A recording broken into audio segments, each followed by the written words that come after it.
I just spoke some truth to Sky News vis-a-vis the Wiley situation by leaving a comment on their recent interview with Wiley. Essentially, I call them out for their inconsistency.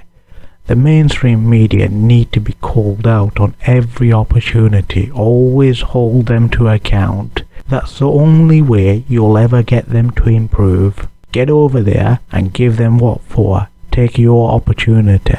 Go and watch that interview. Well, they style it as an interview.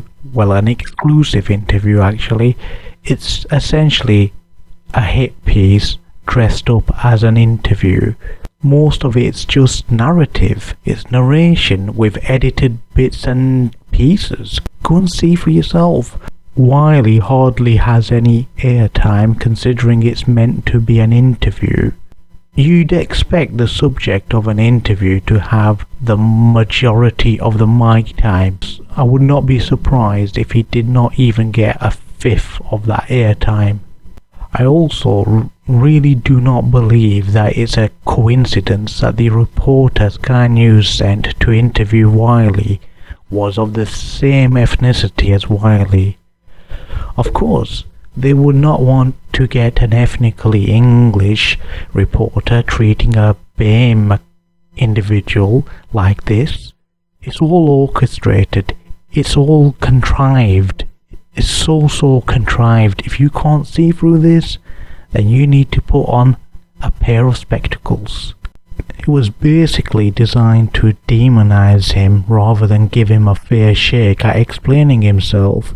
Can you imagine the amount of footage of Wiley that they must have just edited out, deleted? And it was poor thinking on his part, poor decision making. If he really wanted to explain himself, why did he not go to an independent outfit, perhaps an independent podcast or other medium, to get his side of the story across, to explain himself, and what have you? On an independent platform, it would just grow organically. It would still become a viral interview. You really don't need to be relying on the mainstream media to get numbers online. Like I say, people need to move away from the mainstream media, stop buying newspapers, reduce the number of clicks you give their websites, and try to avoid watching any ads or clicking on any ads on their sites. There's a high dose of truth in that comment. It's going to tick off a load of Ziosivnats and far lefties. All the right people, all the types that you want to be ticking off. Both those parties, the Ziosivnats and the far left, both of them have a great deal of influence on media and politics in Britain and the US. There's political parties and think tanks whose focus, in some cases sole focus or primary focus, is on criticism of Muslims to hoover up Ziosivnat votes, which are never many considering their abysmal returns at the ballot box. I'll give you a couple of examples. For Britain and Britain First. Well, in the case of Britain First, when they used to be a political outfit, they operated very much the same. Their main talking points was just about Muslims. UKIP under Gerard Batten followed a similar-ish pattern and tactic as well. They did this after they lost a large chunk of their voter base.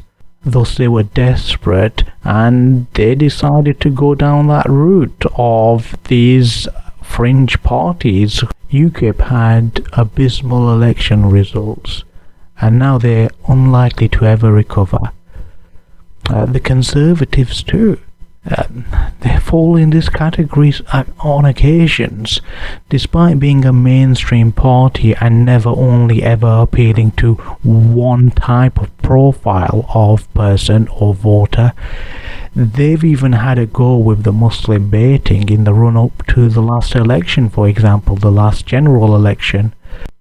Interestingly, the Conservatives never got called out for it as much as Labour and Corbyn got called out or labelled for criticising a country in the Middle East which begins with the letter I.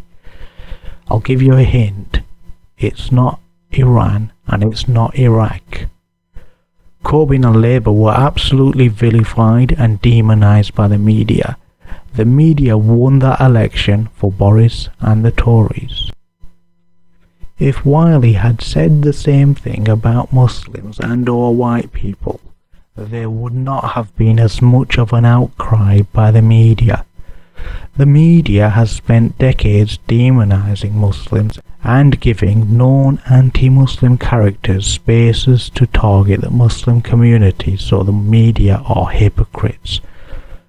That makes the media hypocrites.